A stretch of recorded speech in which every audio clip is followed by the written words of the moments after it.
I'm always on the lookout for a survival horror game that will meet my very specific and outright silly criteria. I love getting spooked, but not too spooked, so it can't be a first-person game or have jump scares. I hate jump scares. I do not mind managing my inventory, but if I happen upon a quest item, like a key, and I don't have any space for it, and I have to backtrack to my storage, it sends me into a rage. Resources could be scarce, but not too scarce so that I don't have to load my game an hour back because I unwisely spent my last bandage. I love horrors that are an insidious slow burn, that have a gripping story and just the right amount of surprise. Believe it or not, this is just the right type of game for such a picky horror player like me. Look Outside is a survival horror RPG born from a game jam, like so many fine games are, developed by a solo dev. You play as a man who lives in a perfectly ordinary apartment building. One day you wake up to the harrowing news. Something has happened outside, and this something is turning people who look out the window into monsters of all shapes and sizes. You need to survive for 15 days until the event passes. Before we dive into my impressions, I must say that I played the game on the easier difficulty and, for one reason only, being able to save my game at any point from the menu. On the normal difficulty, you have to fill up your danger meter to a certain point by exploring new areas, and when you have it filled, you can go back to your apartment and speak to Sybil, your mysterious neighbor who keeps a blue eye on you through a crack in one of the walls. She will save your progress. I value my saving freedom too much. This option is just not for me. Otherwise, the easier difficulty slightly increases your stats, gives you a little more resources, and makes some boss encounters less dangerous. I'd love for the saving feature to be its own thing, not included in a difficulty setting, but it is what it is. I still found the game pretty challenging at many points and had to run away from multiple boss fights because there was no way I could win those encounters with the resources I had. For the entirety of the apocalypse, your apartment becomes your base of operation. It would be a lonely place at the very start, were it not for your neighbor Sybil, whose blue eye you can see in one of the two wall cracks, in your bedroom and in your living room. Sybil lives alone, and she's quite confused and terrified by all the news, but she finds comfort in talking to you and asking about your day every time you come home from your adventuring. She also saves your progress every time you talk to her. However, her role is not merely to be a save button for your playthrough. There is more to her than meets the eye. Her mental condition changes the further in you all are into the apocalypse, which is honestly understandable. Sometimes she can't sleep and watches the whole way through the eye hole of her front door, and in the morning she'd tell you if she saw or heard something on your floor.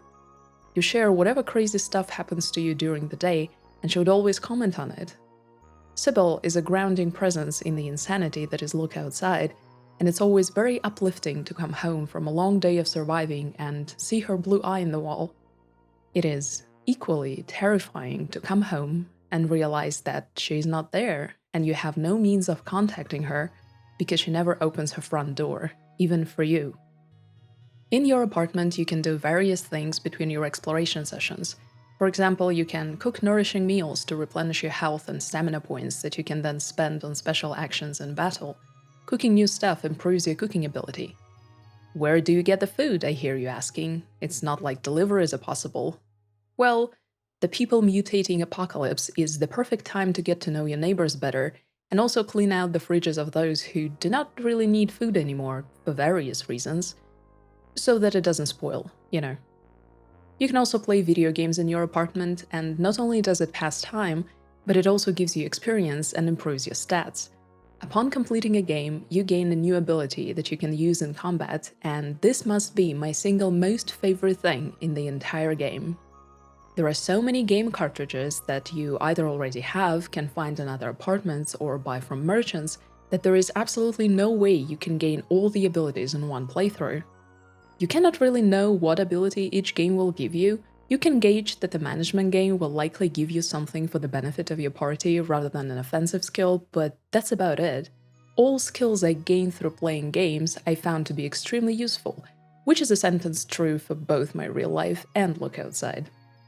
Additionally, you can solve crosswords to pass time and gain temporary boosts to calm and morale. Your desk allows you to craft with ingredients you have at home or find in other places. By mixing cleaning supplies and other things, you can get useful stuff like herbicide or medicine.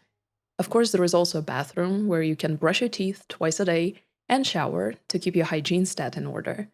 For these simple activities to be of benefit, you'll need soap and toothpaste, which you get about the same way you get your food. All the characters in the game fall into 3 categories: humans who did not look outside and thus retain their sanity, humans who looked outside and mutated, losing their mind, and finally humans who looked outside, mutated, but didn't lose their mind, or at least not completely, and that's my favorite category. The wondrous thing about Look Outside is that it is a party-based RPG, and the party assembly process is just wild. There are so many characters you can recruit, and many of them I did not even meet in my playthrough. One of the potential party members apparently knocked at my door, but I didn't open. The next time he showed up, I did open the door, but he tried to eat me, because by that time he had looked outside and turned into a giant centipede, so I had to fight for my life. Maybe the same happened to many other characters. I just refused to meet them, or the circumstances never brought us together, and thus they were never in my party. I know it might seem annoying, but I am honestly delighted. This speaks not only to the replayability of the game, but also to the crazy variety of party member combos you can get. The people I did have in my party joined me under the most insane circumstances that just could not happen. My first party member tried to eat me, and I thought she was a boss. The game hadn't yet explained to me how to run away from a fight, so I clenched my fists and just brawled her. Turned out she was a recruitable character, and we've been besties ever since. Nothing better to spice up your life than a party member who can just eat you at any time if she so chooses.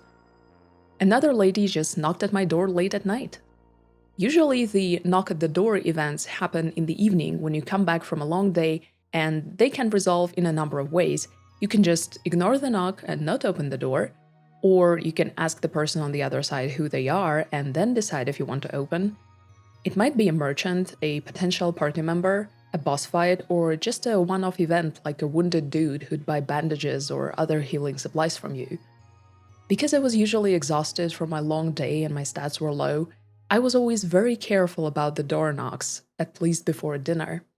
As soon as I saw her, I was like, well, this is clearly a boss fight. No, it's just the strongest damage dealer in my party who just showed up at my doorstep like a present. I won't even try to tell you how I got my third party member, you won't believe me anyway. It was just a chain of insane events that I hoped with all my heart would result in that character being recruitable at some point. Oh, and I also permanently lost my arm in the process, but that's okay. Each party member has their own unique class and their own set of skills. It's not really a warrior, mage, thief, priest situation. For example, one of my party members is a grinner. She has no special abilities in her human form, but if you let her turn into the mutated abomination, that's where all the fun starts. She has a whole bunch of skills and they're pretty powerful, but she kind of gets a little hazy on who the enemies are and who the friends are, so she can attack anyone.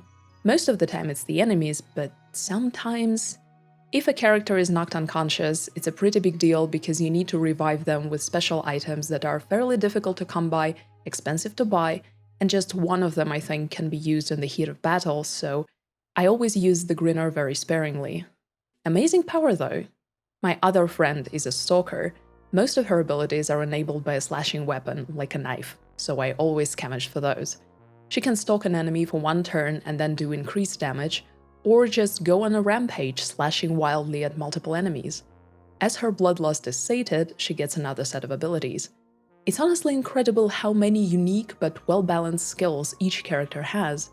More powerful skills are more likely to take a toll on your weapons, makes sense, so you're always balancing your potential damage and your weapon durability, especially if it's a good or a special weapon. You can fight with anything in this game, knives and baseball bats, sure, but also mops, frying pans, glass bottles, anything you find in the apartment building. If it hurts, it can be a weapon. But don't worry, even if your favorite weapon breaks, there is nothing a roll of duct tape can fix, at least once. The inventory is unlimited, which is splendid and makes the game 10 times more fun to play. I could never understand the tight limits many horror games put on their inventories. Yes, it makes sense, but it adds exactly nothing of value to my personal experience except frustration, so I'm very happy when I find a game that gives me sizable pockets. The madness of the mysterious event has heavily impacted not only the people who witnessed it, but also the apartment building itself. Some floors are warped and are now a maze of doors and corridors. Some apartments froze on the inside, some are covered in flesh, others overgrew with lush vegetation. Space doesn't make a lot of sense anymore. Rodents and roaches established societies. Cars in the underground parking lot move by themselves and spit out monsters. The world has truly gone insane, and you need to survive for 15 days in the apocalyptic madness of your own home.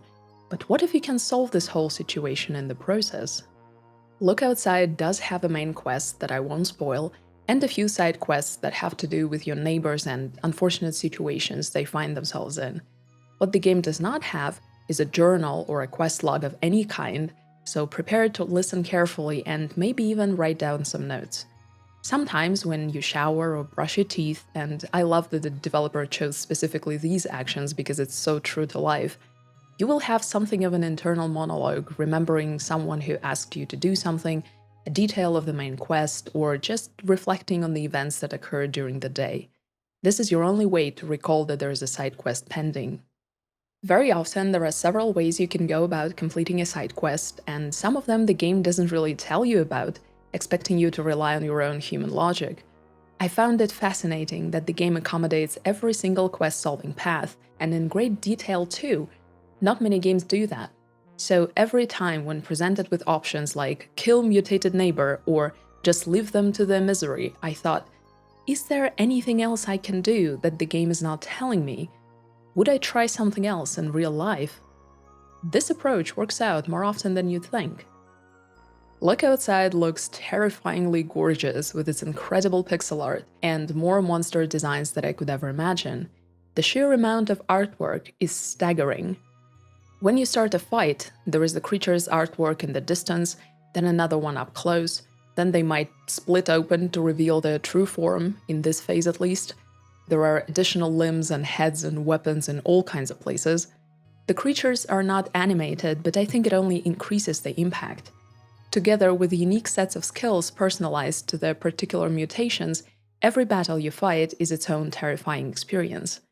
You can get amazing variety in your nightmares after playing this game, and I'll leave it up to you to decide if it's a selling point or not. What impressed me the most, however, is how well Look Outside is written. In general, my bar for game writing is very high, but to be honest, I do not usually expect much from a horror game. I always hope, in secret, but if it turns out that the horror game I'm playing is not exactly an outstanding literary work, it doesn't upset me all that much. Look Outside struck me as a very brutal, but at the same time touching story about humans trying to make sense of the end of the world. For example, you have a laptop in your apartment, and you can choose to read news or browse social media. In a few days, you'll start reading about people looking outside and daring others to do so, the society splitting into more elite witnesses and frowned upon cowards, which I felt was very accurate to how social media works in our day and age, unfortunately. Browsing social media also gives you anxiety. Look Outside is full of small stories of people whose lives were torn apart by the mysterious event overnight. Someone was coming home from a late-night shift. Someone opened the curtains in the morning to wake up their baby in the crib near the window. Someone was driving to work. People had plans, hopes, whole futures just to find themselves hideously deformed, clinging to their last shreds of sanity. Some of them think it would have been better to lose their mind completely than to be stuck in this new form with their consciousness intact. As you traverse your apartment building, you see all sorts of people trying to adjust to the new apocalyptic reality, however long it might last. There are entrepreneurs who set up shops in their apartments with goods they looted, found, or stole. Some of them go door-to-door bartering. Some barricade their doors and choose to starve in solitude rather than face whatever the world has turned into.